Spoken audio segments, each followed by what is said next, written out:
Have you ever felt like no matter how hard you work, your business hits an invisible wall?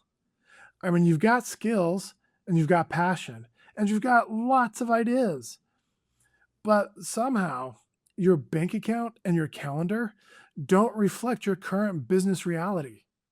I mean, have you ever found yourself saying things like, I'm no good at sales, or the market is saturated, or I just need to wait to feel motivated again? I mean, and you keep waiting for that burst of motivation, but it never comes. So you end up feeling like I've got this massive dream and zero structure to support it. So, welcome to Spaghetti to Strategy, a podcast for creative entrepreneurs and small business owners who want to get out of spaghetti mode and build long lasting strategies leading to long term profitable businesses.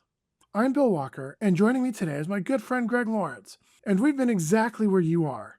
And today, we're going to be talking about the invisible barrier keeping your business small and how to stop accidentally sabotaging your own growth. Good to see you again, Greg. Why do you think that so many small business owners allow limiting beliefs to sabotage their growth? That's a good question. That's why Something I'm that asking you. you know, and you know this, we go way back. We have seen in our own respective careers and with people we've worked with how we let our own beliefs, our own thoughts, our own mindset get in our way, sabotage us, limit us. But we've also seen and experienced how the power of that mindset, the power of our of controlling our beliefs can propel us forward in ways and until you've experienced it, I honestly think a lot of people don't or can't fully understand or imagine. The Right. power of your mind, the power of your system, your belief set is unbelievable. It's unbelievable, and it needs to be addressed. We need to talk. Well, we touched on a little bit last week when we talked about fears and mindset, but um, yeah, we definitely need to address it a lot more thoroughly because we get in our own way all the time, and most of the time we don't even know it. I mean, let's be realistic. We talked about subconscious and conscious. We we are on cruise control based on our subconscious mind, which means it's subconscious. We don't know, it just happens automatically. And if we've got limiting beliefs that are just playing in the background, we're just cruising along and wondering why we're having issues. Well, it's because we've trained ourselves to have those issues. And you need to learn how to untrain the bad and insert better beliefs and better systems. Anyway, what are Okay. your thoughts? Well, that's much easier said than done. I No, know it's no, like, hey, you excuse just me. think it. Uh, Somebody made me aware that I'm like ruining my business. I'm just going to be different. I mean, Yeah. that's nice, but that's a really hard thing to do. Um, It's actually not hard. It takes time, it takes commitment, it takes some effort. Most of all, it takes consistency. But no, it's really not hard in the I mean, I guess depends on how you wanna identify hard. It well, okay, takes so time, it takes if commitment. well, let's define hard as consistent and disciplined. Because last week you were saying that the way to get out of it is through disciplined action. And you're right, that's a very easy concept to understand. That's a very hard concept for a lot of people to put into practice. Yeah, putting into practice takes commitment, takes discipline. I mean, honestly, that's what it comes down to, and, you know me, I don't like to sugarcoat stuff. What we're talking about, reason we're doing this podcast is we want to help people become better. I've said this before, I'll say it again and again and again. I believe the world will be a much better place if more and more people learn how to become successful entrepreneurs, and that's what we're here to do. In our own little corner of the world, we're trying to help people become better so the world becomes better. So, You know, you said something really interesting about becoming. And so if we think about an identity that shapes behavior, I think a lot of people get caught up with what do I need to do instead of who do I need to become? exactly. You know, you're not going to get, I mean, you're just not going to get a lot of success if you're just focusing on random to dos and not trying to become a better person. Absolutely. Um, we get fixated on, what do I want? What do I want to do? What do I want to have? What do I want to accomplish? And that's fine, except you need to look inward. You need to say, who do I want to become? Who do I need to become? What do I need to accomplish to become that person? I'm sorry, you're about to say something. Oh no, it just reminds me of another Jim Rohn saying: "You need to work harder on yourself than on your business." Yeah, that's true. So it is. It's all about becoming, and I don't know. I mean, if I've got limiting beliefs that I'm generally not aware of, how do I? What do I mean? What do I even do to start identifying those limiting beliefs? So let's start because both of us over the years we've heard so many things. So, we've all heard the term limiting beliefs. Let's talk about that. I don't want to just throw that out there. I want people to understand what we mean. So, why don't you what do you think are maybe name 3 limiting beliefs that you think you or other people have so we can identify what we're talking about. Well, I think the first one I kind of said at the beginning. I'm just no good at sales, Right. and I That's a huge one. and I think it stems from the sleazy used car salesman stereotype that a lot of people have regarding sales. But the funny thing is, everything we do is sales, right? So you ask your wife, "Hey, where do you want to go for dinner?" You guys are selling each other on where to go, or what movie do you want to go see? You're selling each other on which movie you want to go see today. And I think instead of viewing it as sales, if we're just, we're presenting information and we're trying to help people, arrive at decisions that they already want to make, then we're not being a pushy, manipulative salesperson. And so I think that's one limiting belief that people have that's just wrong. Here's another one, and this impacted me in the beginning of our insurance career. Um, we were selling, health insurance and sometimes financial products, services products to people 20, 30 years older than us. Um, so Yep. I went in with the belief that why are these old people going to listen to this young kid? On paper, you can write that out and you can make that sound very, very valid. Absolutely. If you want that limiting to belief to hold you back, run with it. Or you could take a different approach. I'm young, I'm energetic, I have a thirst for learning, I don't have a lot of other obligations. I can really focus on presenting myself as the absolute expert with old school knowledge and, modern day solutions to problems. It just depends on how you want to package that belief, right? So I went in thinking, okay, you know what? I am going to be talking to people a lot older than me. So it doesn't change what I know. It doesn't change my knowledge. It doesn't change the fact that I have the right solution. Um, so I just had to eliminate the feeling that I'm too young to do this and just replace it with, look, I know what I'm talking about. I know what I'm doing. I've got the right solutions. So that's just the way it is. So the whole in this case, I'm too young or I'm too inexperienced, that belief gone. I just had to tell myself I'm not too inexperienced. I do know what I'm talking about. I've got the solutions they need. And that's the other thing. I mean, and honestly, if you remember in financial planning, they're always coming out with new products, new ways of doing things. So when I'm talking to somebody who's older and probably hasn't heard this, they're the old mindset of you just stick with the tried and true, and then you present, well, here's an option that gives you the best upside of gains and limit the downside of losses. Um, that's something they likely hadn't heard before. So anyway, kind of getting sidetracked there, but Well, so no, that's but another. it's important. I mean, when you're talking about being young, the fact is when I first got my license and they started talking to me about it, they brought it up just bluntly. I was 25 when I got Yeah. licensed the first time. And like, you're going to have a hard time talking to a 50-year-old that has a lot of work experience. And you know what? For a while, it was a little hard. And, Wasn't that wasn't that kind of them to help you get started on a limiting belief right out of the gate? I know. And, it's funny.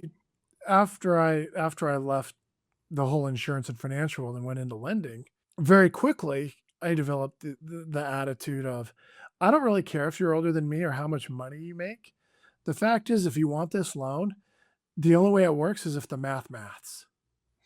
If you want to buy $1 million house and you make $50,000 a year, I mean, you better have a $950,000 down payment or it isn't going to work. And even then, it won't work because you're going to have taxes and insurance on it. And I got really good really quickly at 30 in Silicon Valley, not having an issue with most executive types. I mean, I did deal with one CEO who was super intense, and that did make me a little nervous. I did 3 loans for him though over time, but it's like you need to deal with the company attorney on this because of you got to release this lien and then put it back on. And I mean, it was intense for a while, but I got over that limiting belief about being young pretty quick. So here's another one, and it's kind of relates to the same thing because I want people to understand the same exact thing. Age in this case can be a limiting belief if you allow it. So I'll just say I'm in my 50s. My marketing company, if I was going to talk to a business owner who's in their early 20s or 30s, they might look at me and think, well, this old guy, he's behind the times. He doesn't understand modern stuff, right? And I could make an argument on paper for me to adopt that limiting belief. But the reality is, as you very well know, Bill, I stay as up to date as I can and I embrace every new technology that comes along because I know what it used to be like back in the olden days. And I know what we have available to us now. And I can truly appreciate it probably in ways that the younger generation can't. They take stuff that we can do today for granted because they didn't have to wade through what it was like to live life without it. So I can be very passionate about it. And I am, of It's funny. I don't know if you know who Dean Graziosi is, but course. he works with Tony Robbins a lot, and listening to him talk about the old days and about late night infomercials and having to do Oh, the CDs and packing them up and shipping them out uh-huh. and how things are different today. It's really kind of funny. I don't know if you ever um, had a Columbia House subscription, right? Get 10 for a penny and then you have to buy a few more over a few years, and or any catalog sales, and it's like, please allow 6 to 8 weeks for shipping. Or talk about old school.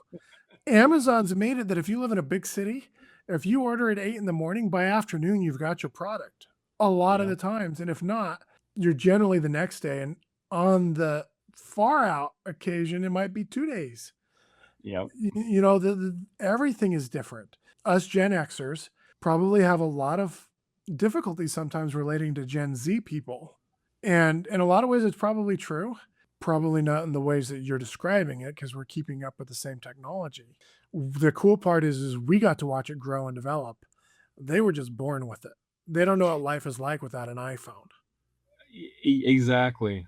About a year ago, I was talking to some people. They were going to college, and we just got talking about time travel. I don't know how it came up, but I made the comment that, they were saying, what if you could go back in time? And I said, yeah, imagine going back in time to high school and you have the knowledge you have now, but you're back in high school and you reach into your pocket for your phone and it's not there. And all of these college kids looked at me and said, yeah, it's there. What are you talking about? And I'm like, okay, I'm old. No, before those.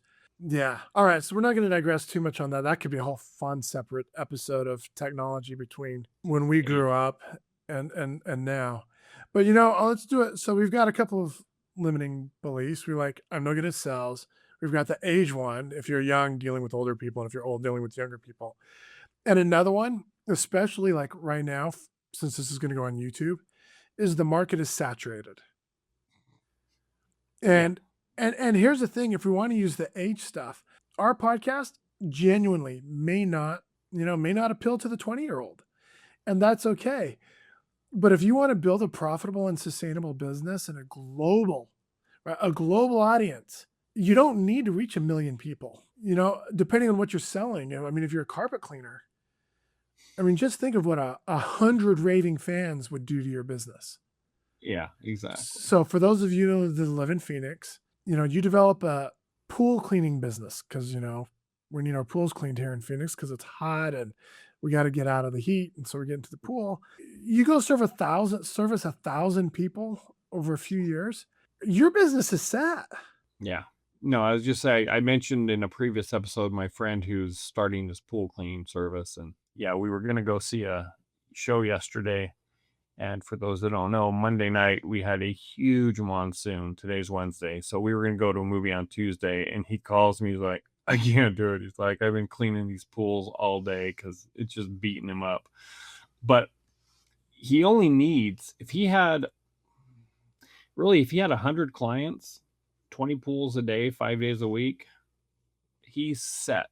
That's all he needs. He needs 100 loyal clients to go clean their pools every week. That's it. Although that sounds like a lot. Trying to clean 20 pools a day in an Well, eight or 10-hour shift. if it's a monsoon day, yeah, that's a lot. On a normal day, he's in and out in 10, 15 minutes. So Okay. that's why he was so beat up yesterday, because they weren't 10, 15-minute jobs. They were 30-minute jobs. Yeah. But if you need, so with 100 clients, the guy's set. Set. Yeah. For digital products, I want a lot more than average, but in order to help 10,000 small business owners and creative entrepreneurs in a market of 2 billion English speakers, so the market isn't saturated. And in fact, no matter what type of business you have, you've got people that need to hear it from you. If you're a weight loss coach, the way you present it is going to appeal to a certain number of people. And then there's other people that you're not going to appeal to, and that's a different weight loss coach will service them. Yeah. So I don't like the saturated market limiting belief either. Oh, it's dumb. I'm just gonna throw out 10 names so we can understand how that does not work. Okay. McDonald's, Burger King, Wendy's, Burger Theory, Five Guys, In-N-Out. I mean, I'm not gonna go 10. You get the point. Name a burger chain. Well, they keep popping up. Every time you turn around. Smash Burger. There's another burger joint. But then you get all the chicken alternatives, right? Chick-fil-A, Cane's. Sandwich. You can go with all of these. The bottom line is, if there's a market that's saturated, I would say fast food, burgers, something like that, that would definitely qualify. And yet, every year, a new chain pops up. There's no such thing as market saturation. There just isn't. So the trick is for you to identify who your target market is. Yeah. And ignore all the rest of the noise. Exactly. It's about positioning, but that's a whole marketing issue. We'll get into that on another show. I do want to bring up one more. I don't know if I necessarily call it a limiting belief, but it's definitely an issue that causes all kinds of problems. Okay. We've referred to it as the comparison paralysis. Oh, definitely. Let's talk about it. Yeah. And this is one that, quite frankly, you and I have had discussions about over the last few weeks, right? I mean, we are, what is this, show number 7? It is show number 7. Yeah. We're not even 10 shows in, and we've caught ourselves both at different times wanting to compare ourselves to people that are 1,000 shows in and saying, hey, we're not doing this right, or we're not doing this good enough, or we don't have 1 million subscribers, or, the list is long. And to prove our point, we'll compare ourselves to people that have been doing this for 10 years and have 1,000 shows or 2,000 shows or whatever. And how stupid is that? Gosh, really stupid. 7 shows in. Myron Golden has a high ticket coaching program, and one of his students went up to him and was going, I don't understand why I can't public speak the way you can. It caused Myron Golden to laugh a little bit, and his son overheard him.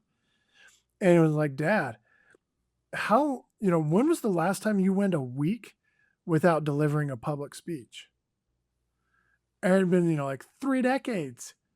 He'd been doing at least one presentation to a group of people, whether it was church or business, every single week for 30 years. At least one. And then he's talking about now, he's like, well, I had a coaching call this morning. I did a speech for this one group at 2:00. I got another one tonight. I've recorded a YouTube video. I've got you in the studio audience, and pretty soon it's insane. He's like, I've been doing several a day for 30 years. It's like, why are you comparing yourself to me? You got to go out and do your first one. You're still at number 1. And I had mentioned it when we were talking about musicians. So my favorite band is Rush. Their drummer died. They got a new drummer. They're back on tour. And yes, Geddy Lee's voice is shot. However, it doesn't mean that their music isn't any good and they don't put on a good show. But how on earth can an upcoming musician and a brand new rock band compete with a band that is on their 50th year of performing in public? Yeah. Yeah.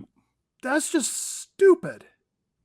The only person, I know you know the answer. In fact, I think most people have heard this. This is a very well-known thing, but we're going to remind everybody.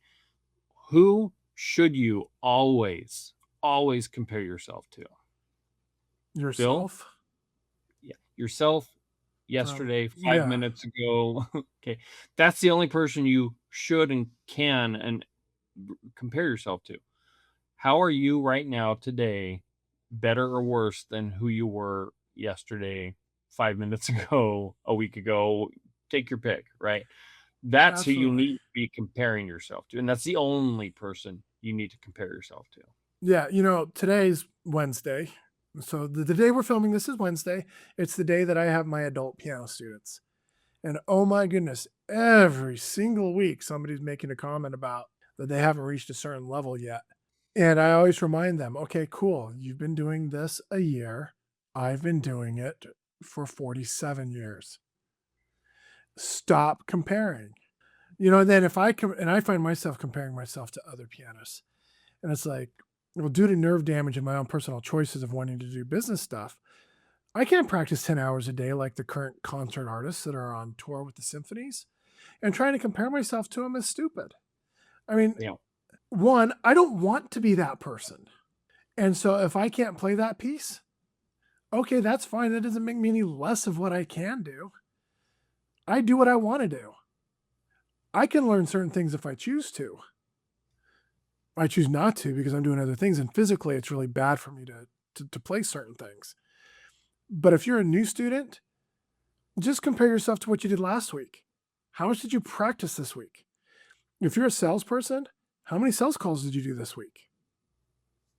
How does that compare to last week? Yeah. But you're right. It's really easy to get into the trap to compare ourselves to those that are, further along their journey than we are. So that brings us back to the question you asked. Uh-oh. How do we overcome these limiting beliefs? And first of all, like I said, we need to understand them. One other thing we need to understand that is huge on overcoming these is you need to understand why staying where you are and staying unhappy is going to feel safer than the uncertainty of changing and growing and becoming more, right? Growth by nature is discomfort, right? I mean, think about it. As a person grows, as a baby grows and develops, their bones are stretching. That is uncomfortable. That's why you get growing pains, right? Growth is uncomfortable. Growth requires discomfort. It's just part of it. So you need to understand as you adjust your beliefs, as you adjust your thought patterns and your behaviors, it's going to be uncomfortable for a while, right? No, it is. And you mentioned, I don't know, 2 or 3 episodes ago about we were talking about the pain of change. And I told you that I had a shirt that says, change is easy. You go first. Exactly. I think a lot of times people get really comfortable with who they are. They don't want to go through the pain of change. And you're right, without the pain of change, you can't grow, which is why it's really important to say, instead of saying, what do I need to do? Who do I need to become? Yep. So, how do you do it? And it's not some secret magic formula. You just have to start consciously adjusting your thoughts, your mindset, your actions. That's the only way to do it, right? Limiting beliefs are there because that's what you've accepted Mm-hmm. and adapted and adopted into your life for the longest time. And now you need to question them. You need to look at it and say, okay, why do I say I'm bad at sales? And am I bad at sales? If you truly believe you suck at sales and you don't think there's anything you can do about it, I got a perfect solution for you. Get out of sales and go do something that you can believe in. Go work at the But post office. yeah, Learn to sort mail. yeah, do that for a couple of weeks, and suddenly you might decide, you know what, I think I could do sales. Well, I think that one of the things that people can do, and this is a very easy one, start with something small. Hmm. Try to create one small win per day. Absolutely. Not massive change, just one. One, and do it consistently. My wife, who suffers from a lot of chronic illnesses, frequently complains about hurting and not being able to do things. And I remind her that all the time. I'm like, just one small win. And that's it. Repeat it over and over and over again. And I think that's the best way to start. Let's talk about that, because it's easy to say one small win, but I'm not going to lie. There's a lot of people, and I've talked about this with clients, and a lot of them, you can just tell deer in the headlights. They're not quite sure what you mean by that. So I'm just going to throw out, you please join me, a few things that you could, just simple little things. I'm not a morning person. I'm a night owl. Bill knows this because he got an email from me At last night at 3:30. 3:27 a.m. I was going to say 3:30, but he's more precise. Why? That's Because I because couldn't sleep. when I woke up and I looked at my email and I was like, 3:27. What is he doing up at 3:30 in the morning? So Yeah. yeah, it's go So on. if I force myself, which I did, despite how little sleep I ended up getting last night, to wake up after what, 4 hours of sleep, that's a win, right? Because honestly, I didn't have to be up and on this call with Bill till 10 a.m. So I could have slept till 9:55, but I didn't, because I know I'm not a morning person. It's something that I have struggled with, but I can control that. I can tell myself, even if you get up and just sit at your desk, get out of bed. And when I do it, when I didn't really need to do it and I didn't want to do it, that's a small win. That's just one real basic example. Let's talk about a few others. What's a small win people could possibly do? Well, I'm going to use my wife again as an example because she gets on herself pretty hard for not being able to do a lot of physical things. And, she wants to do this really big scrapbook. And I said, well, your small win, do one page. Just do one. Or if you're really feeling bad, just choose the pictures you want to put on the one page and then put it on the page tomorrow. But that's a small win. And guess what happens? If you do one page a day, I mean, depending on how long your book is, 30 pages or 90 pages, in 1 to 3 months, it'll be complete. If you're an author and you want to write a book, start by opening your word processing program and type a title. Start chapter 1, write a sentence, write a paragraph, write a page. If your book's going to be 300 pages long and you write one page a day, your draft is done in a year, and the year is going to go by whether or not you do anything. Yeah. If you want to grow your client base, do just one proactive prospecting call or prospecting message. Yeah.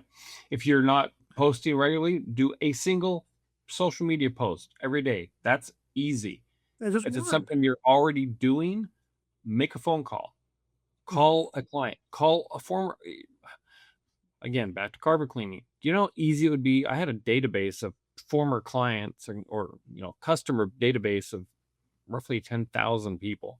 You know how easy it would be to look up one that I did a job for, a year ago, and call and say, hey, just checking in, seeing, time to clean your carpet. I mean, something that simple. Small wins are just small wins. And there's two reasons we want to do that. We want to start building confidence in ourselves, and we want to start building habits, good, positive habits. I cannot overemphasize the power of building positive habits. Systems don't fail, routines don't fail, habits keep you moving forward, right? We've talked about this a lot, and you will hear us talk about this over and over again because it's extremely important. Motivation is fleeting, discipline is solid, it's a foundation, right? Yeah, it gets you from point A to point B. Yeah. But can I make one little comment about habits? Yes, Okay, please. I know a lot of people say that it takes 21 days to create a habit, and that might be true in some cases. But if you really want to become a different person, it's not 21 days. It's 60 days or 90 days It's a of lifetime.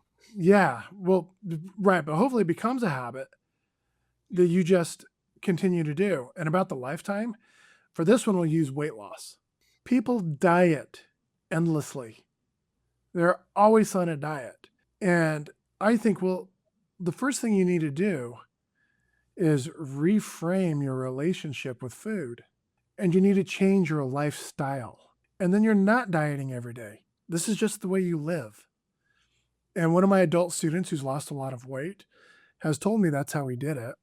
He just changed the way he lived. And now it's just a part of him. Yeah. You know, what has it been? 4 or 5 years ago, I was 100 pounds heavier than I am now. And I looked at a lot of things, and I'm not going to get into the whole journey of that, but it came down to calories. How many calories you take in a day, period.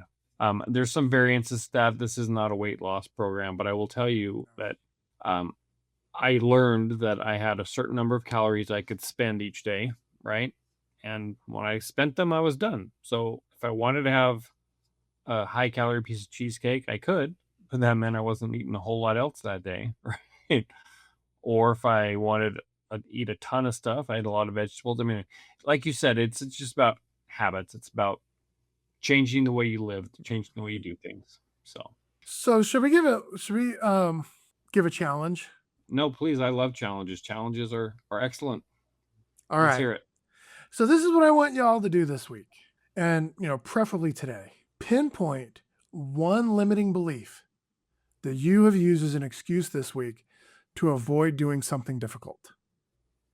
Ooh, I like it. Just one. Just one. Just one Yeah. limiting belief that you've used this week to avoid doing something difficult. And then we're going to give you a part two. Keep one promise to yourself every day. Ah, Choose and something make it small. well, not too small. Like I promise to eat something today. Well, right. It has to be something that's a stretch, but it has to be something that is easily done, especially if you're not in the habit of being disciplined. Yes. The best way to do this is you need to build trust in yourself, right? Self mastery. I mean, that's king. And so if you want to start to master yourself, start with some small promise that you can keep to yourself every day. Yeah. Absolutely. Wow. That was a lot of stuff we covered. You know, it is, and it's important. It really is. It might not, depending on the person, it might sound easy. It might sound impossible. The bottom line is, I tell my kids this all the time. You're capable of doing hard things, and it's true. As human beings, we're capable of doing hard things. Look at the world we've built around us. Look at the technology we've created as a species. We are absolutely capable of doing hard things, and you in your small little corner of the world, Bill and I in our small little corner of the world, we're capable of doing hard things. So And we're trust yourself. capable, yes, and we're capable of becoming more than we ever imagined. Absolutely. Absolutely. If you've gotten any value out of this, please subscribe to our channel, give it a like. Wherever you're at, YouTube, Amazon Podcast, Spotify, iHeartRadio, Audible, wherever you're listening to us, commit right now. One small win, and identify one limiting belief you've used as an excuse to keep you from doing something difficult this week. Because we can do hard things, and we will see you in the next episode. Sounds good.